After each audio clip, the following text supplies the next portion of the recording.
राधे राधे आप सभी को। आज हम आपके लिए लेकर आए हैं 2 मोटिवेशनल स्टोरी। अगर आपको जीवन में सफलता प्राप्त करनी है तो दोनों कहानियों को ध्यान से सुनना पड़ेगा तथा अमल भी करना होगा। दोनों कहानियों से हमें 2 शिक्षाएं मिलेंगी जो हमें जीवन के हर पड़ाव पर काम आएंगी। कहानियाँ सिर्फ बच्चों को नहीं सुननी चाहिए, हर आयु वर्ग को सुननी चाहिए, क्योंकि अच्छी चीज़ें तो हमेशा अच्छा ही सिखाती हैं। अच्छा सुनने से हमारा आचार व्यवहार में अच्छाई बनी रहती है। तो सुनते हैं आज की कहानी। पहली कहानी, जिसका नाम है सफलता का रहस्य। एक बार एक व्यक्ति महान फिलोसफर सुकरात से पूछा कि सफलता का रहस्य क्या है। सुकरात ने उस इंसान को कहा कि वह कल सुबह नदी के पास मिले, वहीं पर उसे अपने प्रश्न का जवाब मिलेगा। जब दूसरे दिन सुबह वह व्यक्ति नदी के पास मिला तो सुकरात ने उसको नदी में उतरकर नदी गहराई में मापने के लिए कहा।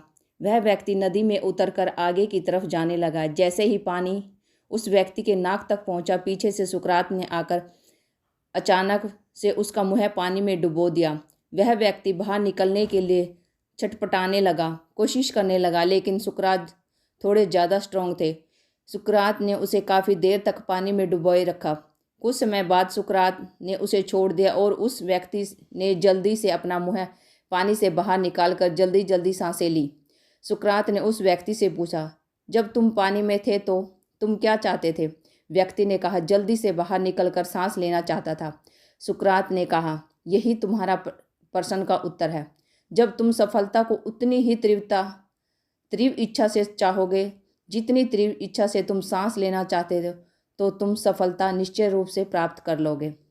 दूसरी कहानी, जिसका नाम है अभ्यास का महत्व। प्राचीन समय में विद्यार्थी गुरुकुल में रहकर ही पढ़ाई करते थे। बच्चों को शिक्षा ग्रहण करने के लिए गुरुकुल में भेजा जाता था। बच्चे गुरुकुल में गुरु के सानिध्य में आश्रम की देखभाल किया करते थे और अध्ययन भी किया करते थे। वरदराज को भी सभी की तरह गुरुकुल भेज दिया गया। वहाँ आश्रम में अपने साथियों के साथ घुलने मिलने लगा, लेकिन वह पढ़ने में बहुत ही कमज़ोर था। गुरुजी की कोई भी बात उसके बहुत कम समझ में आती थी। इस कारण सभी के बीच वह उपहास का कारण बनता था। उसके सारे साथी अगली कक्षा में चले गए, लेकिन वो आगे नहीं बढ़ पाया। गुरुजी ने भी आखिर हार मानकर उसे बोला, बेटा वरदराज, मैंने सारे प्रयास करके देख लिए हैं। अब यही उचित होगा कि तुम यहाँ अपना समय बर्बाद मत करो। अपने घर चले जाओ और घर वालों की काम में मदद करो। वरदराज ने भी सोचा कि शायद विद्या मेरी किस्मत में नहीं है, और भारी मन से गुरुकुल से घर के लिए निकल गया।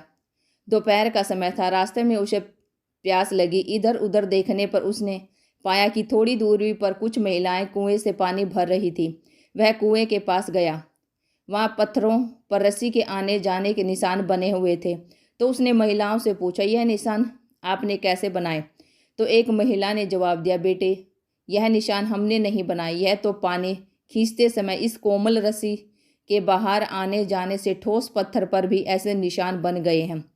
वरदराज सोच में पड़ गया। उसने सोचा कि जब एक कोमल से रस्सी के बार बार आने जाने से एक ठोस पत्थर पर गहरे निशान बन सकते हैं, तो निरंतर अभ्यास से मैं विद्या ग्रहण क्यों नहीं कर सकता। वरदराज ढेर सारे उत्साह के साथ वापस गुरुकुल गया और अथक कड़ी मेहनत की। गुरुजी ने भी खुश होकर भरपूर सहयोग किया। कुछ ही सालों के बाद यह मंदबुद्धि बालक वरदराज आगे चलकर संस्कृत व्याकरण का महान विद्वान बना, जिसने लघु सिद्धांत कौमुदी, मध्य सिद्धांत कौमुदी और सार सिद्धांत कौमुदी, गीर्वाण पदमंजरी की रचना की। शिक्षा। दोस्तों, अभ्यास की शक्ति का तो कहना ही क्या, यह आपके हर सपने को पूरा करेगी। अभ्यास बहुत ज़रूरी है, चाहे वो खेल में हो या पढ़ाई में या किसी और चीज़ में। बिना अभ्यास के आप सफल नहीं हो सकते। अगर आप बिना अभ्यास के केवल किस्मत के भरोसे बैठे रहोगे तो आखिर में आपको पछतावे के सिवा और कुछ हाथ नहीं लगेगा। इसलिए अभ्यास के साथ धैर्य, परिश्रम और लगन रखकर आप अपनी मंजिल को पाने के लिए जुट जाएं। आज की वीडियो आपको कैसी लगी?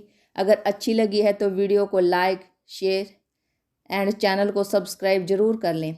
हमारी यूट्यूब फैमिली को बार बार धन्यवाद, क्योंकि आपके सहयोग से आज हमारे चैनल ने 1000 सब्सक्राइबर पूरे कर लिए हैं। आपसे निवेदन है कि ऐसे ही सहयोग बनाए रखिए, बहुत आगे तक जाना है। जिन्होंने अब तक चैनल को सब्सक्राइब नहीं किया है वो भी ज़रूर कर लें। हम आपके लिए ऐसी अच्छी अच्छी कहानियाँ लाते रहेंगे। Thank you for watching my video. जय हिंद, जय भारत।